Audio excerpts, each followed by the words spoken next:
জলজন্ত মানুষকে বাইন্ধা পিটাইয়া মারছে, রক্তাক্ত করে মারছে এবং মেরেছে কে? সেখানকার ইউপি চেয়ারম্যান এবং ইউপি সদস্য। এটা নিশ্চয়ই একটা নৃশংস ঘটনা, একটা বর্বর ঘটনা, একটা জঘন্য ঘটনা। তা এই আর কোন পরিচয় খোঁজার দরকার নাই।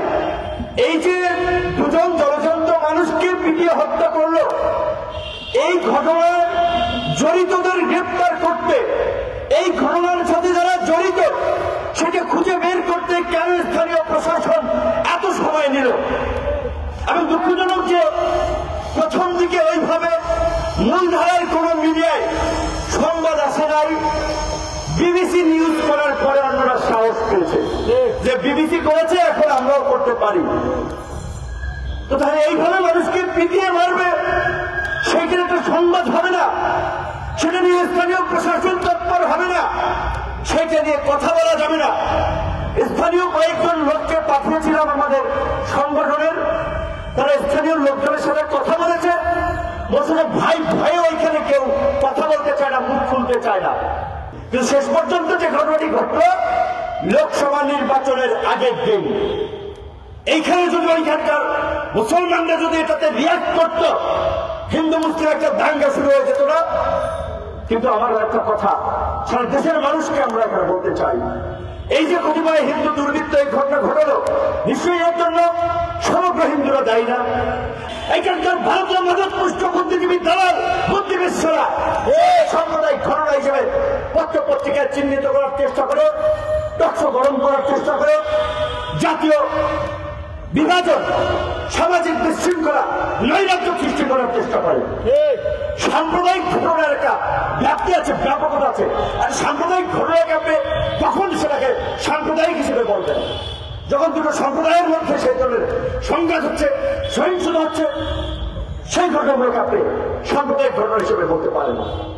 ছোটখাটো ঘটনা, ব্যক্তি পর্যায়ের রেশারেশি, ব্যক্তি পর্যায়ের ক্রোধ বিদ্বেষ থেকে একটা ঘটনা ঘটে, সেগুলোকে সাম্প্রদায়িক হিসেবে বর্ণনা করে, বিশেষ করে মুসলমানদের উপরে তো প্রধানত দায়িত্ব চাপানো হয়।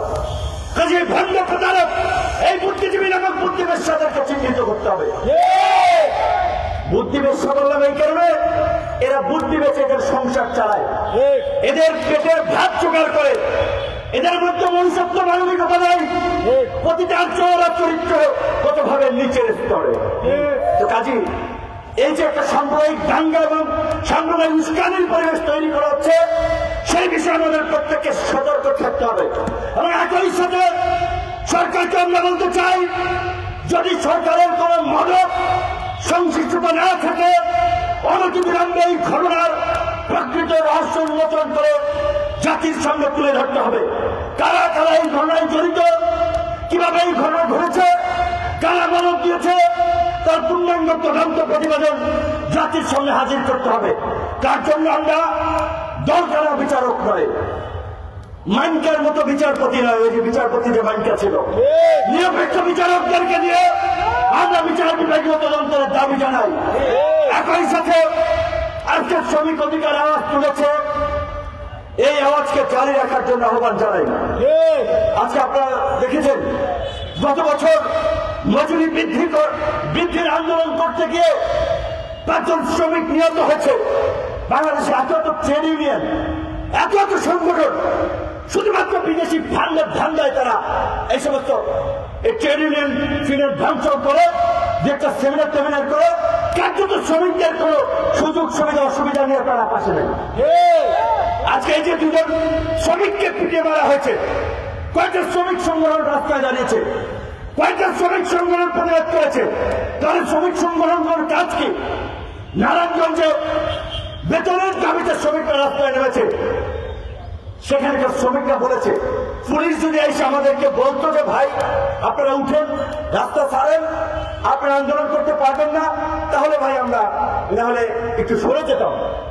কোনো কিছু না বলেই আক্রমণ শুরু করেছে, রক্তাক্ত করেছে, লাঠিচার্জ করেছে। এই পুলিশ ভাইরা কার মাথায় লাঠিচার্জ করছেন, কাকে পেটাচ্ছেন, পরিচয় খুঁজতে দেখা যাবে কোনো না কোনো ভাবে এরাই আপনার আত্মীয় স্বজন। পুলিশের চাকরি যারা করেন আপনারা তো জমিদার না, বিসিএস যারা দিয়ে আজকে ইউনো বিসিএস পাচ্ছেন, জমিদার শিল্পপতির ছেলেরা বিসিএস দেয় না। আমার মতো, আমাদের মতো নিম্নবিত্ত, নিম্ন মধ্যবিত্ত পরিবারের সন্তানেরাই ভালো জীবনের আশায়, নিজের জীবনের নিরাপত্তার আশায়, একটু সামাজিক সম্মানের আশায় ওই সরকারি চাকরি নামক বিসিএস দিয়ে চাকরিতে ঢোকে।